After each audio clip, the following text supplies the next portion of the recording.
नमस्कार दोस्तों, ocean network में आपका स्वागत है। कांग्रेस पार्टी के नेताओं ने ही राहुल गांधी को अडानी पर बोलने लायक नहीं छोड़ा है। एक खबर आई, खबर थी दावोस से। और दावोस में चूंकि इंटरनेशनल इकोनॉमिक फोरम की मीटिंग चल रही है, तो वहां तमाम राज्यों के जो मुख्यमंत्री हैं और जो अलग-अलग देशों के लोग और उद्योगपति वहां पर मौजूद।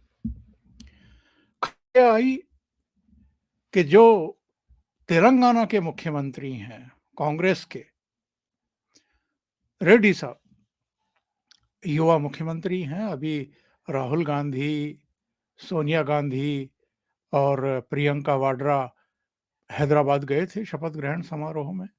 वहां सत्ता परिवर्तन हुआ है। तो रेवती रेड्डी और इस चित्र में आपको सरकार के भी कुछ प्रतिनिधि, अडानी ग्रुप के भी कुछ प्रतिनिधि और खुद गौतम अडानी समझौता पत्र लिए हुए हाथ में तेलंगाना के कांग्रेसी सीएम के साथ दिखाई दे रहे हैं। 4 एमओयू साइन हुए हैं तेलंगाना के चीफ मिनिस्टर और अडानी ग्रुप के बीच में, और कुल मिलाकर के 12,000 करोड़ से अधिक का निवेश गौतम अडानी का ग्रुप तेलंगाना में करने जा रहा है। अब ये कोई पहली बात तो है नहीं कि कांग्रेसी मुख्यमंत्रियों ने इस तरह के एमओयू साइन किए हों या गौतम अडानी ने कांग्रेस रूल्ड स्टेट में पूंजी निवेश किया हो। पहली बार नहीं है। राजस्थान में भी वहां के मुख्यमंत्री अशोक गहलोत ने उनके साथ एमओयू साइन किए थे। ये तय हुआ था कि 60,000 करोड़ के आसपास का निवेश उनकी कंपनी करेगी। और छत्तीसगढ़ से भी इस तरह की सूचनाएं आई थी कि छत्तीसगढ़ में भी भूपेश बघेल और गौतम अडानी के बीच में बातचीत चल रही है, समझौते हुए हैं। और अकेले कांग्रेस पार्टी की बात नहीं है। ममता बनर्जी हों, शरद पवार हों या राहुल गांधी के जीजा श्री हों, उनके रिश्ते गौतम अडानी से, अडानी ग्रुप से बिल्कुल रहे हैं और ठीक-ठाक रहे हैं। और ऐसे कई अवसर आए हैं जब गौतम अडानी के साथ ये लोग दिखाई दिए हैं। राहुल गांधी की जहां तक बात है, तो राहुल गांधी तो पार्लियामेंट में नरेंद्र मोदी के साथ गौतम अडानी का चित्र कुछ इस अंदाज में दिखा रहे थे कि जैसे राजा और कोई चोर की तस्वीर साथ-साथ हो। अभी मिलिंद देवड़ा ने कांग्रेस पार्टी छोड़ी है और मुंबई में जो शिवसेना में शामिल होने का उनका प्रोग्राम था, उसमें उन्होंने कहा कि ये वो कांग्रेस पार्टी नहीं है। ये तो अब उद्योगपतियों को देशद्रोही तक कहने से नहीं हिचकती है। लेकिन क्या कारण है? राहुल गांधी तो गौतम अडानी के खिलाफ जो है बयानबाजी करते रहते हैं। आपको ध्यान होगा मुंबई में भी जो प्रेस कॉन्फ्रेंस की थी इन्होंने, इंडी अलायंस की बैठक के इतर, जिसको लेकर के ममता बनर्जी बहुत लाल-पीली हुई थी। उन्होंने सवाल खड़े कर दिए थे कि यहाँ तो इंडी अलायंस की बैठक है, राहुल गांधी ने अलग से प्रेस कॉन्फ्रेंस की क्यों की? और वो प्रेस कॉन्फ्रेंस भी अडानी पर, मोदी पर अटैक करने के लिए इन्होंने की थी। क्योंकि पश्चिमी देशों के किसी समाचार पत्र में कुछ छप गया था गौतम अडानी की कंपनियों को लेकर के, और वो तोड़-मरोड़ करके या घुमा-फिरा करके वही चीज़ छापी गई थी जो हिंडनबर्ग की रिपोर्ट में आई थी। अब हिंडनबर्ग की रिपोर्ट की हवा तो अमेरिका भी निकाल चुका। सुप्रीम कोर्ट में मामला गया था, एसआईटी गठित की गई थी।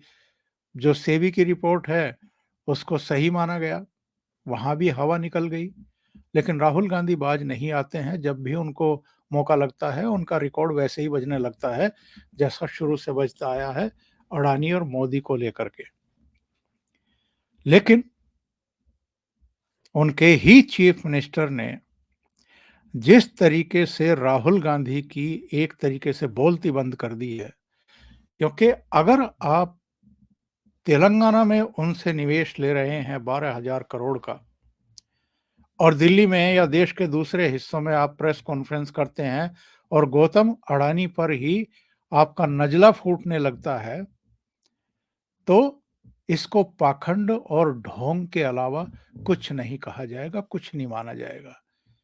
यही इससे संदेश और संकेत मिलता है कि चूंकि गौतम अडानी या अंबानी गुजरात से आते हैं और प्रधानमंत्री नरेंद्र मोदी भी गुजरात से आते हैं, तो आप देश के प्रतिष्ठित उद्योगपतियों का गलत तरीके से प्रधानमंत्री के साथ नाम जोड़ करके उनकी छवि बर्बाद करने की कोशिश करते हैं और इन्हीं के इस मिथ्या अहंकारपूर्ण पाखंडपूर्ण जो प्रचार है, जो मुहिम है, उसी का सहारा लेकर के कोई हिंडनबर्ग जो है कोई रिपोर्ट तैयार करता है किसी जॉर्ज सोरोस के इशारे पर, और उसके बाद केवल उद्योगपति का 1 लाख करोड़ से अधिक नहीं डूबता है, ये देश का डूबता है।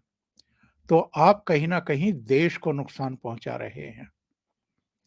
और जिस तरह से कांग्रेस पार्टी की प्रेस कॉन्फ्रेंस में इनके ही नेता, पूर्व वित्त मंत्री, पूर्व गृह मंत्री पी चिदम्बरम का रवैया देखा गया, जब उनसे एक रिपोर्टर ने ये सवाल पूछ लिया कि एक तरफ तो आप अडानी को मुद्दा बनाते हैं और दूसरी तरफ तेलंगाना में उन्हीं अडानी से आप पूंजी निवेश के लिए एमओयू साइन करते हैं, तो चिदम्बरम से जवाब देते नहीं बना, उन्होंने माइक खिसका करके सुप्रिया श्रीनेत की तरफ कर दिया और सुप्रिया भी उस सवाल का कोई जवाब नहीं दे पाई।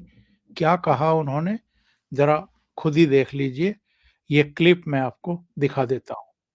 आप लोग मोदी सरकार और अडानी को लेकर सवाल उठाते रहे हैं और आपका बड़ा मुद्दा भी रहा है, लेकिन अभी हाल ही में आपकी तेलंगाना सरकार ने एक बड़ा एमओयू साइन किया है अडानी के साथ।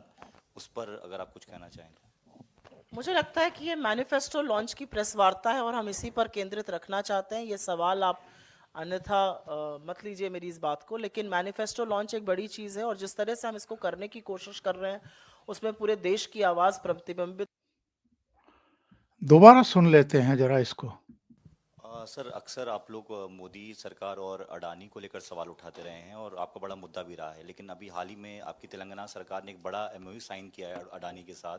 उस पर अगर आप कुछ कहना चाहें तो। मुझे लगता है कि ये मैनिफेस्टो लॉन्च की प्रेस वार्ता है और हम इसी पर केंद्रित रखना चाहते हैं। ये सवाल आप अन्यथा मत लीजिए मेरी इस बात को, लेकिन मैनिफेस्टो लॉन्च एक बड़ी चीज़ है और जिस तरह से हम इसको करने की कोशिश कर रहे हैं उसमें पूरे देश की आवाज़ प्रतिबिंबित।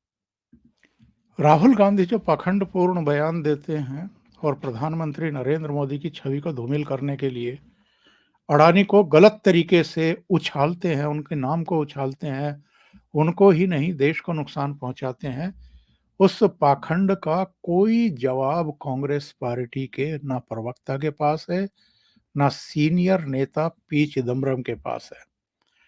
यानी राहुल गांधी इस मामले में पूरी तरीके से पार्टी में अलग थलग पड़ चुके हैं। और ये तो आप जानते ही हैं कि राहुल गांधी की जो ये पद यात्रा चल रही है, इसका क्या हाल हो गया है 2-3 दिन के भीतर ही। कहीं नेशनल मीडिया में आपको उसकी कवरेज दिखाई दे रही है। केवल कांग्रेस का जो मीडिया विभाग है, वो उनके वीडियो, उनके फोटोग्राफ, उनके भाषण, और भाषण भी क्या कवर करे नेशनल मीडिया, इस यात्रा को भी क्या दिखाए, ये यात्रा कैसे समय आयोजित की गई है, क्यों की गई है। यानी प्राण प्रतिष्ठा की तारीख 22 जनवरी से ठीक 8 दिन पहले मणिपुर से इसे क्यों आयोजित किया गया और मणिपुर पहुंच करके मल्लिकार्जुन खड़गे से लेकर के राहुल गांधी ने जिस तरह के भड़काऊ बयान दिए और फिर से वहां लोगों को उकसाने की कोशिश की और प्रधानमंत्री नरेंद्र मोदी को ही घेरने की कोशिश की, उससे अब किसी को ये समझने में कोई ज्यादा माथापच्ची करने की जरूरत नहीं है कि भगवान राम की जो प्राण प्रतिष्ठा होने वाली है भव्य और दिव्य मंदिर में, उससे लोगों का ध्यान डाइवर्ट करने के लिए और इस बीच अपनी यात्रा के जरिए कुछ सुर्खियां बटोरने के लिए ही ये पदयात्रा शुरू की गई। लेकिन ये जो प्रकरण हुआ है कि आप अडानी मोदी, मोदी अडानी करते रहते हैं और आपकी राज्य सरकारें लगातार एमओयू साइन कर रही हैं, इस पर किसी के पास जवाब नहीं है और कांग्रेस पूरी तरीके से इस मामले में एक्सपोज होती ही दिखाई दे रही है। गौरव भाटिया ने एक ट्वीट किया है। उन्होंने लिखा है कि रिपोर्टर ने पूछा कि कांग्रेस की तेलंगाना सरकार ने अडानी के साथ एमओयू क्यों साइन किया। चिदम्बरम, माइक गाली वाली आंटी की ओर। गाली वाली आंटी, कोई उत्तर नहीं। गिरगिट ने सलाम ठोका। ये हाल हो गया है आज कांग्रेस पार्टी का। अभी के लिए इतना ही। बहुत बहुत धन्यवाद। अगर आपको ये चैनल और इसके कंटेंट पसंद आ रहे हैं तो लाइक करें, कमेंट करें, वीडियो को शेयर भी करें। अभी तक अगर आपने ये चैनल सब्सक्राइब नहीं किया है तो सब्सक्राइब कर लें और साथ में लगे बेल आइकॉन को दबा दें ताकि आगे आने वाले वीडियो और उनके नोटिफिकेशन आप तक पहुंचते रहें। बहुत बहुत धन्यवाद। नमस्कार।